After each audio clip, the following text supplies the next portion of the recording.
There is a remedy that costs less than $2 to make at home. It eliminates bad breath that brushing cannot touch. Not with mint that masks the smell for 15 minutes. Not with mouthwash that burns your tongue and comes back worse by noon. It works on the actual source, which is never where Western medicine looks. One rinse in the morning, one at night. Within 3 days, something shifts. The coating on your tongue starts to thin. The taste in your mouth when you wake up is different, cleaner. People lean in closer when you talk. You stop turning your head before you speak. This formula has existed for over 2,000 years. Chinese physicians documented it in ancient medical scrolls that predate modern dentistry by 15 centuries. They understood something that took Western science until 2018 to prove in a clinical setting. Bad breath is not a mouth problem, it is a stomach problem. And until you fix what is rotting inside, no amount of brushing will save you. So why has no dentist ever told you this? Because a $2 solution that works cannot be allowed to spread.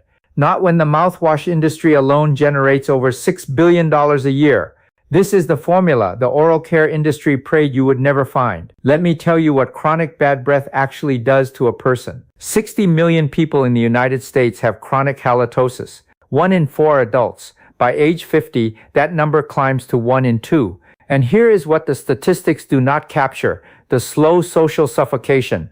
You check your breath into your cupped hand before every conversation. You stand one step further back than everyone else. You watch people's faces for that micro-expression, the slight pull backward, the flicker of the nostrils. You learn to read it in milliseconds. A study published in 2023 found that 48% of people with halitosis experience social problems at school or work. 51% reported losing friends. 60% avoid meeting new people entirely because the shame is too heavy to carry into a room. Relationships end over this.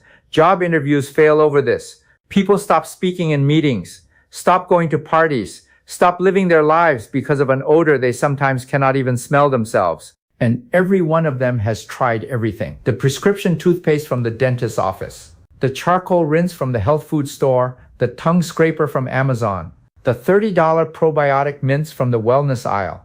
They have spent hundreds, sometimes thousands of dollars on products that promise fresh breath in 30 seconds.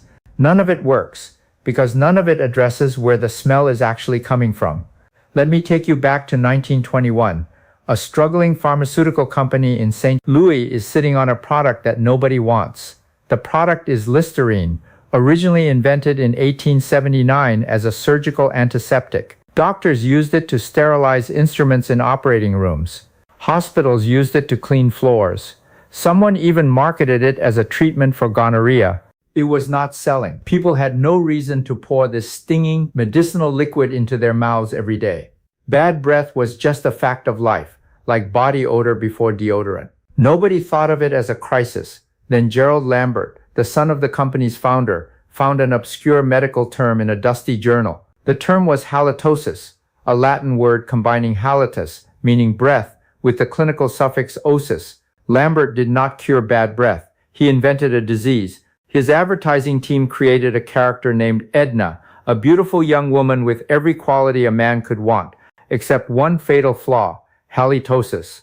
And her friends were too polite to tell her. Always a bridesmaid, never a bride. The campaign was psychological warfare. It weaponized social anxiety.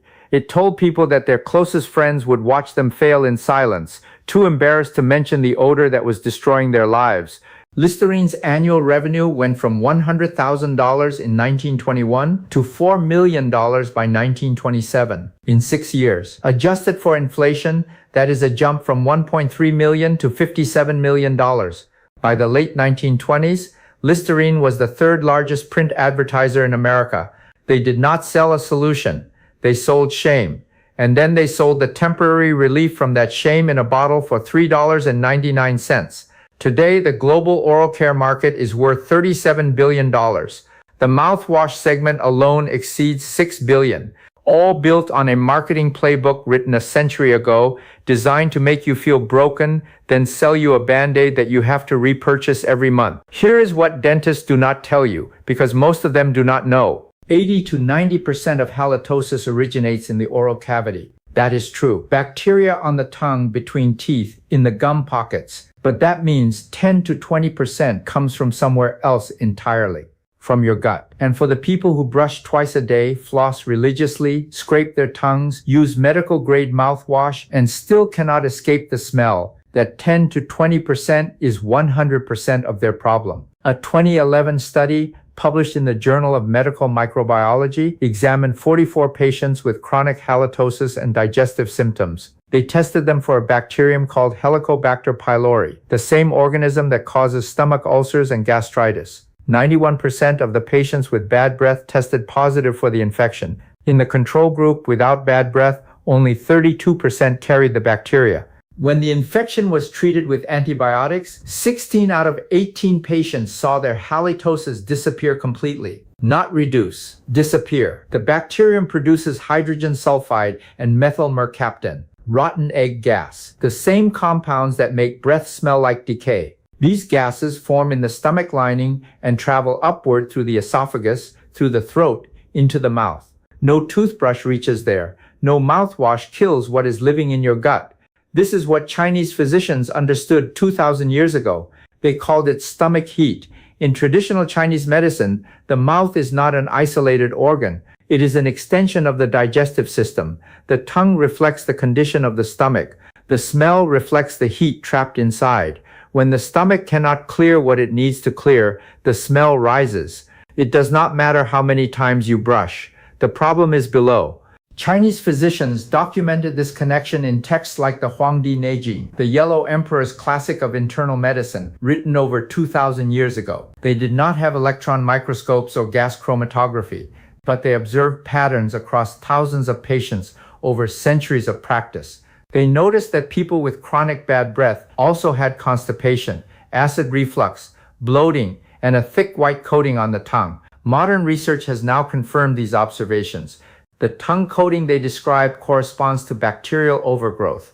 The stomach heat maps onto inflammation markers and elevated gastric acid. The rebellious qi rising from the stomach matches gastroesophageal reflux disease. They were diagnosing dysbiosis and H. pylori infection centuries before either term existed in medical literature. And their treatment was simple, not expensive herbs imported from distant provinces. Not rare minerals ground by specialists. Basic ingredients that rebalance acidity, reduce bacterial load, and clear heat from the digestive tract. Here is the formula. 200 milliliters of warm water, not cold, warm. This is important because warm water opens the tissues of the mouth and allows deeper penetration into the spaces between teeth and gums. Add 1 teaspoon of baking soda. Sodium bicarbonate is alkaline. It neutralizes the acids that bacteria thrive in. Studies show it reduces volatile sulfur compounds, the gases that cause bad breath, more effectively than water alone. Squeeze half a lemon into the mixture. The citric acid breaks down protein residue on the tongue and between teeth.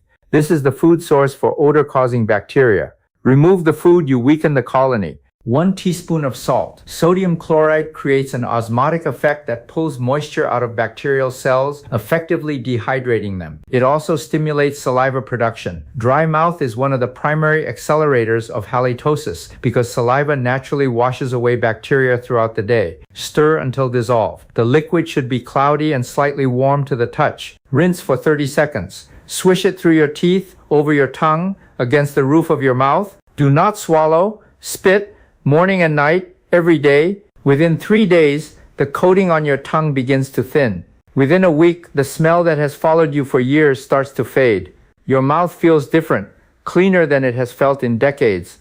But here is what you must understand. This formula clears the mouth. It does not fix the gut. If your halitosis keeps returning, the problem is deeper. The stomach heat is still generating from below.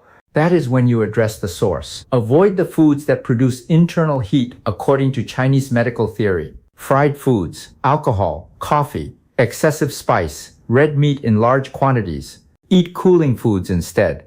Cucumber, watermelon, mung beans, green tea, pears. The Chinese physicians mapped this out on bamboo scrolls and silk paper. The modern microbiome research confirms it. The dysbiosis that causes gut-origin halitosis responds to dietary intervention within weeks. A dental professional would charge you $60 for a professional consultation about chronic halitosis, $200 for a tongue analysis device, $300 for custom antimicrobial trays molded to your teeth.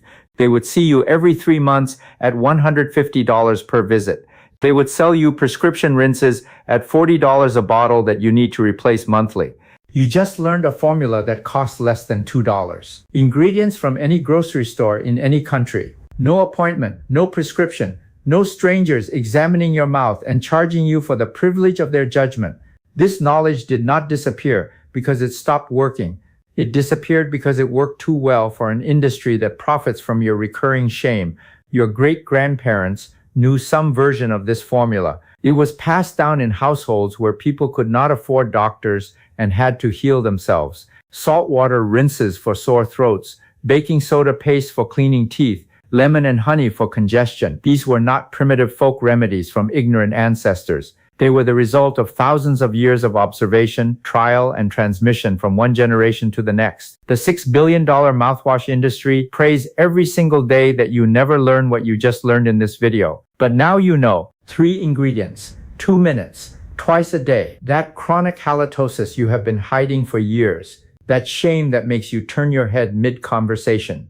That social death that follows you into every room you enter. It does not have to own you anymore. The breath did not die. It was waiting for someone to remember what the industry made us forget. If this made a difference for you, hit subscribe and share it with someone who needs it. Every share preserves knowledge they tried to bury. And every like tells the algorithm that this information matters more than another mouthwash commercial.